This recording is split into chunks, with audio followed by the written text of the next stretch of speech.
ப்ளவுஸோட பட்டி எப்படி தைக்கிறதுன்னு ஈஸியான மெத்தடு நான் உங்களுக்கு சொல்லியிருக்கேன். வீடியோ ஸ்கிப் பண்ணாமல் பாருங்கள்.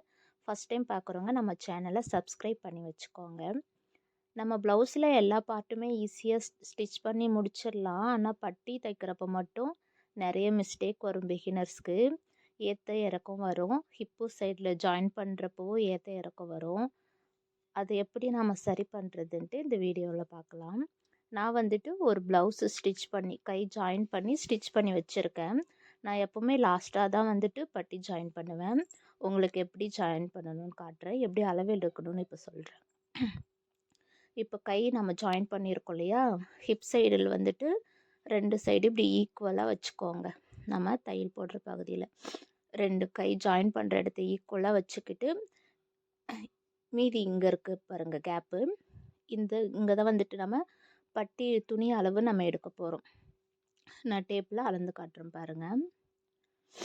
நீங்கள் வந்துட்டு காமனாக ஒரு 5 இன்ச்சு எடுத்தால் கரெக்டாக இருக்கும். எனக்கு வந்துட்டு 2.25 இன்ச்சு வருது. உங்களுக்கு எந்த அளவு இது மாதிரி வருதோ அது நீங்கள் அப்படியே டபுளாக எடுத்துக்கோங்க. உங்களுக்கு அது வந்துட்டு கரெக்டாக இருக்கும் மடித்து தைக்கிறதுக்கு. இப்போ வந்துட்டு ஹிப்பு பக்கம் அளவு எடுத்தோம். இப்போ வந்துட்டு லென்த் எடுத்துக்கலாம். 11.25 வருது. நீங்கள் வந்துட்டு 12 எடுத்துக்கோங்க. ஏற்ற இறக்கம் வந்தாலும் அட்ஜஸ்ட் பண்ணி ஸ்டிச் பண்ணிக்கலாம். 12 இன்ச்சு லென்த் எடுத்துக்கிறேன்.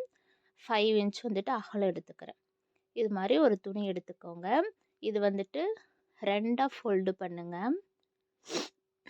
4 காட்டிருக்கேன் பாருங்கள். 12 இன்ச்சு ஒரு 5 இன்ச்சு கிளாத்தில் துணி எடுத்தாச்சு. இது இப்படி 2ஆக ஃபோல்டு பண்ணிக்கோங்க. ஃபோல்டு பண்ணிவிட்டு சென்டரில் இருந்து 1/2 இன்ச்சு அப்படியே கர்வ் பண்ணி கட் பண்ணணும். நான் வந்துட்டு உங்களுக்கு மார்க் பண்ணி காட்டுறேன் எப்படி கர்வ் கட் பண்ணுறதுன்ட்டு. 1/2 இன்ச்சிலிருந்து லைட்டாக அப்படி கிராஸாக மேலே வரைக்கும் கொண்டு போயிடுங்க. ஏன்னா பட்டி நம்ம ஜாயின் பண்ண கப் ஷேப்பில் சென்டரில் கொஞ்சம் தூக்குன மாதிரிலாம் இருக்கும் இல்லையா, அந்த இடத்துல ஃபிட்டிங்காக உட்காரதுக்கு இது மாதிரி நீங்கள் வளைவாக கட் பண்ணி எடுத்துக்கோங்க. நான் வந்துட்டு 2 கிளாத் இது மாதிரி கட் பண்ணி வச்சுக்கிறேன். இது வந்துட்டு மெயின் கிளாத்தில் நம்ம அடித்து திருப்பிக்கலாம். சுற்றி அப்படியே தையல் அடிச்சுட்டு எக்ஸ்ட்ரா பீசஸ்லாம் கட் பண்ணி விட்டுருங்க. 2 பட்டியும் இதே மாதிரி தையல் போட்டு எடுத்துகிட்டு பிறகு நான் உங்களுக்கு காட்டுறேன் பாருங்கள். இதே மாதிரி சுற்றி தையல் போட்டு எடுத்துக்கோங்க. ஓகேவா? நான் தையல் போட்டுட்டு எக்ஸ்ட்ரா பீஸுற அந்த துணி எல்லாத்தையும் நான் கட் பண்ணி வச்சுட்டேன். இப்போ நம்ம வந்துட்டு பட்டியில் ஜாயின் பண்ண வேண்டியதுலாம் கப்பு இருக்கு இல்லையா, ப்ளவுஸோட கப்பில் நம்ம ஜாயின் பண்ண வேண்டியது.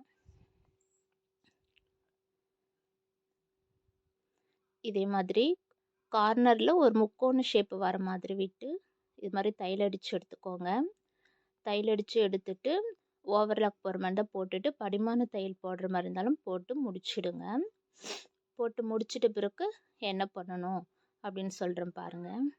இப்போது இந்த 2 கையும் ஜாயின் பண்ணுற இடத்த இப்படி ஈக்குவலாக தையலும் பாருங்கள் ஈக்குவலாக அந்த இடத்துல ப்ளஸ் குறி வரணும் இல்லையா, அந்த இடத்துல அது மாதிரி ஈக்குவலாக வச்சுக்கிட்டு நேராக இப்படி இழுத்து பிடிங்க. இழுத்து பிடிச்சிட்டு பட்டி ஜாயின் பண்ணுறோம் இல்லையா, கீழே இருக்கிற நம்ம பேக் சைடு மடித்து அடிச்சிருப்போம், அதுக்கு நேராக இப்படி மடித்து விட்டு மார்க் பண்ணிக்கோங்க. இப்போ ஹிப் சைடு மார்க் பண்ணிட்டோம். இப்போ வந்துட்டு முன்னாடி பக்கம் கொக்கி மாட்டுறோம் இல்லையா, அந்த பக்கம் ஈக்குவலாக இது மாதிரி கழுத்து இழுத்து பிடிச்சிட்டு அதே மாதிரி ஈக்குவலாக வச்சுக்கோங்க. வச்சுட்டு கரெக்டாக மடித்து விடுங்க. எந்த இடத்துல வருதோ அந்த இடத்துல மடித்து விட்டு மார்க் பண்ணிக்கோங்க. இது மாதிரி மார்க் பண்ணிவிட்டு ஸ்கேல் வச்சு கோடு போட்டுக்கோங்க. உங்களுக்கு வந்துட்டு மடித்து தைக்கப்போ வந்துட்டு ஈஸியாக இருக்கும். ஓகேவா? இதை அப்படியே இது மாதிரி ஃபோல்டு பண்ணிவிட்டு டபுளாக அப்படி மடித்து அடிச்சிடணும். அவ்வளோதான். இது மாதிரி அடிச்சிட்ட பிறகு நீங்கள் சைடு ஜாயின் பண்ணிங்கன்னா ஈக்குவலாக வந்துடும். எந்த மிஸ்டேக்கும் வராது. எக்ஸ்ட்ரா கிளாத்தெல்லாம் இருந்துச்சுன்னா கட் பண்ணி விட்டுடுங்க. நான் மடித்து அடிச்சுட்டு காட்டுறேன் பாருங்கள். மடித்து அடித்தாச்சு, அழகாக வந்திருக்கு பாருங்கள்.